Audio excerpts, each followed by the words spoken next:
C'est une réponse à un ami Facebook qui m'a amené à vous faire ce vidéo.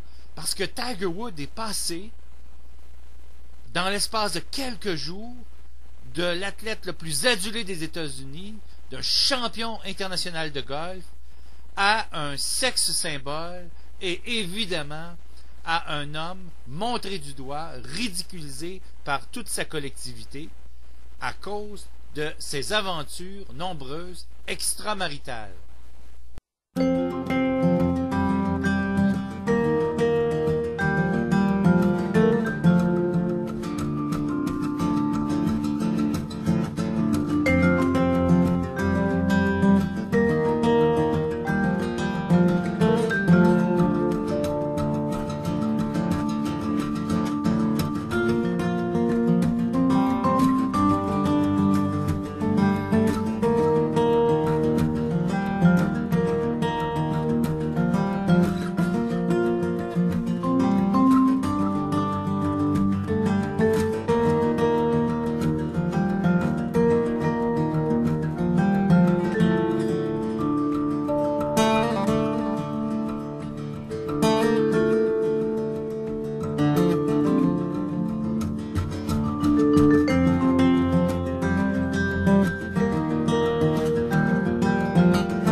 Je crois cependant que M. Woods doit être un bonhomme en mauvais état de santé mentale, pour être à ce point accro de sa sexualité, un peu comme un stupéfiant.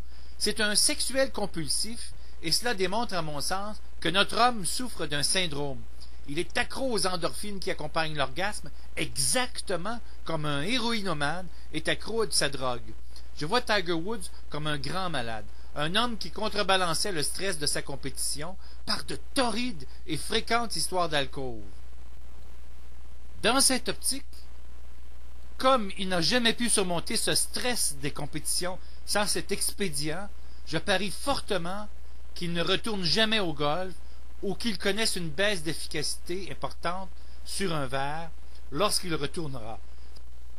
Essayez seulement de vous imaginer la prodigieuse stimulation hormonale dans cette complexe chimie entre la dopamine et la prolactine qui propulsait cet homme d'une compétition à l'autre comme le chien de Pavlov conditionné par un stimulus externe.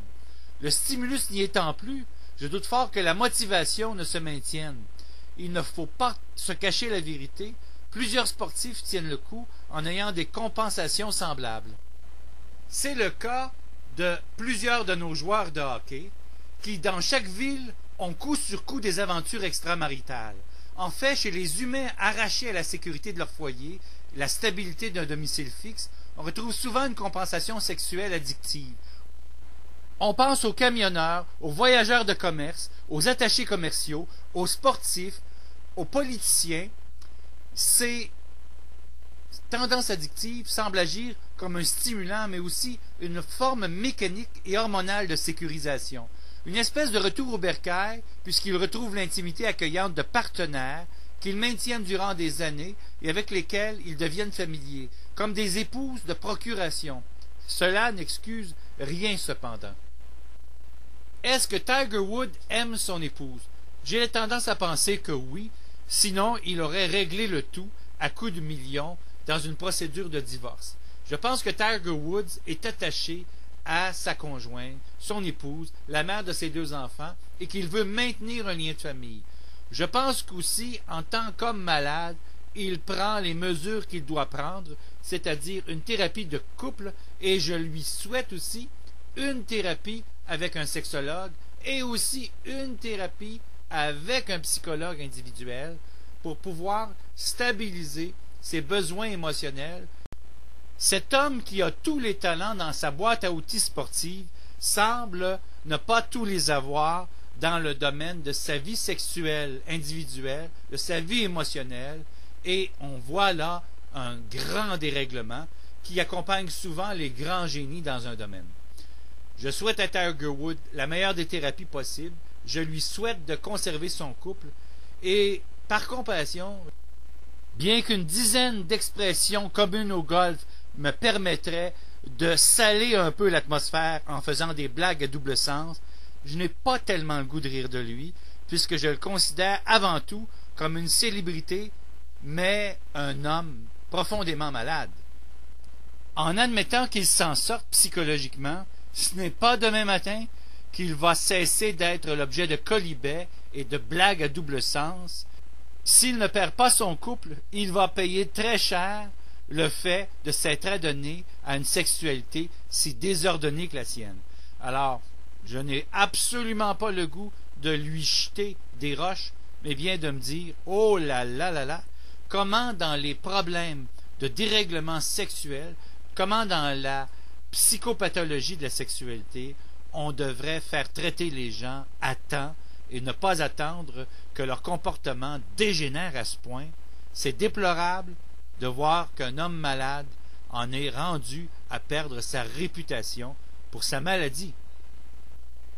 Cela a coûté la présidence à Bill Clinton, qui est pourtant un homme charmant et qui avait tous les talents, sauf un dérèglement sexuel profond.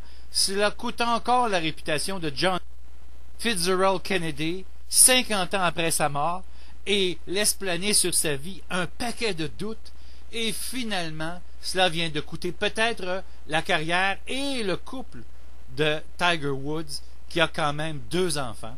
Alors, c'était mon héros au golf, et on s'aperçoit bien que dans la vie, les héros, ça n'existe pas. Nous sommes tous semblables sur Terre, et ceux qui ont des grandes forces sont souvent très faibles dans d'autres aspects de leur personnalité.